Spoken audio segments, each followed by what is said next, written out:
Kiwi Ears always has good stuff, and what we have here is only 34 US dollars, which is still within the budget category but sounds way beyond its price. They call this the Cadenza, which is advertised to have an open, very detailed sound signature, and they're not lying. The sound stage is really wide on the set with ample bass and rumbles but aren't fatiguing. My initial thoughts on its sound signature was more of a non-aggressive Harman that sounds like a hybrid set but actually only has one beryllium dynamic diaphragm that's 10 mils in size. Now, before I get ahead of myself, my name is Daniel and we've been reviewing audio gear, keyboards, mice in the Biboyharanero channel for almost half a decade now. Consider subscribing so you're always updated with our new video releases and tech updates. Now, back to the Cadenza. This has a frequency range of 20 to 20k with an impedance of 32 ohms, which makes it fairly easy to drive. I'm super hyped by the sound on this set as it is actually full of micro details and air. It's a perfect fit for country music and acoustic genres, something like Ed Sheeran's songs. The guitar plucks, synths sound very good on this set. We will go over the nitty-gritty in the next coming segments where I talk about sound signature and also for gaming. But please note that I am keeping my judgment on this set relative to its price. So I won't go out and say that I've heard better detail and clarity on a $300 IEM. With that said, let's go over build. The box is really straightforward with just the IEMs, some ear tips, documentation, and cable. My tests were done with the stock cable and the black stock ear tips that you get from the box. And so far the stock tips were fitted very well in my ear, so I get a good seal with them and they don't press into my ears creating any pressure points. The IEM is not too big, which is why I think it's very comfortable and would suit a lot of ear shapes. The housing is made of resin and is shaped really straightforward without any pointy edges or other weird molds to it. The headset is also not heavy. I don't know if that matters to you guys, but to me, honestly it doesn't, but just wanted to share it. The cable is as you would expect from a budget set and is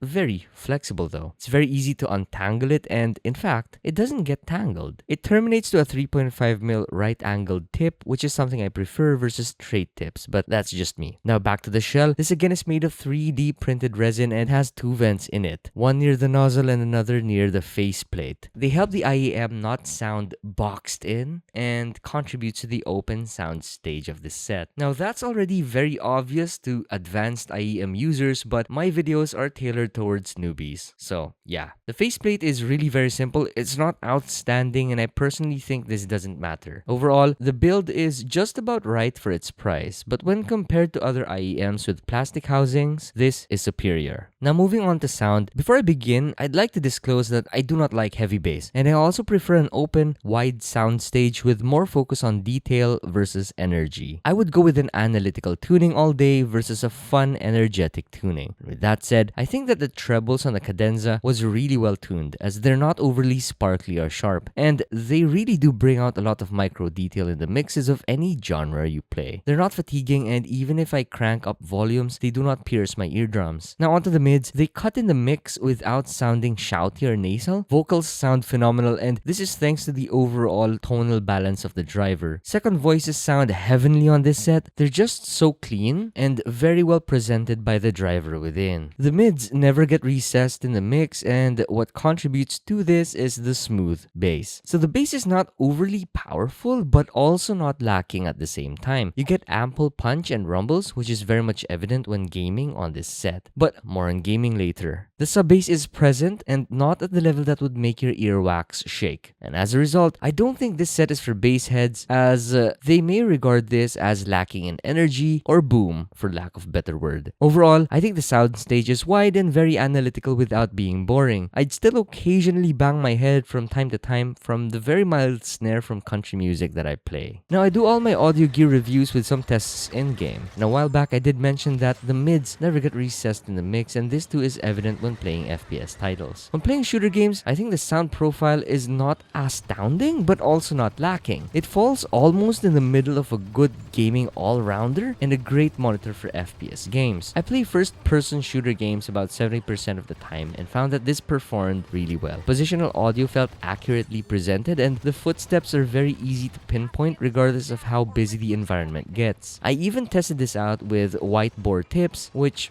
definitely lessens the bass extension, and found that it still does perform. Definitely not at the level of something like the Kiwi Ear Septet that has really powerful sub bass, but the Septet is a $300 IEM, and it's just 10 times the price of the Cadenza. But overall, I felt like this is a reliable set for FPS titles. Now, as I tested this with open world games, I think this is where the Cadenza shines. When playing open world games, I prefer a wide soundstage with almost a boring tuning. The reason is because I do not like to have bass in my monitors for open world games, as I tend to play for hours and hours, which causes a lot of hearing fatigue when using bass heavy sets. And with me not being treble sensitive, I could crank up volumes even with an analytical set with a bright tuning. It just feels like the world around you sounds more alive, with the tuning very much similar to the Cadenza. So yeah, open soundstage tuned headsets for open world titles. Now, with this being a very analytical set but not entirely flat and still features a mild Harman energy, I highly recommend this for professionals on a budget. So if you're going to use this for something like video editing where you're gonna have to do some advanced audio tweaking, this is definitely for you. Pair the Cadenza with wideboard tips, intentionally toning down the Harman tuned low end, and you'd get an even wider soundstage with really good layering for a single DD set that feels like a hybrid. So there's that. If you have any questions, leave them in the comment section below and I will get to you when I can. As usual, I will be leaving links down in the description below on where to get your Kiwi Ears Cadenza. I have more IEMs to test from Kiwi Ears, so I will be moving on now, which honestly I don't want to do because I really love the sound on this set. But anyways, see you all next time. Bye bye.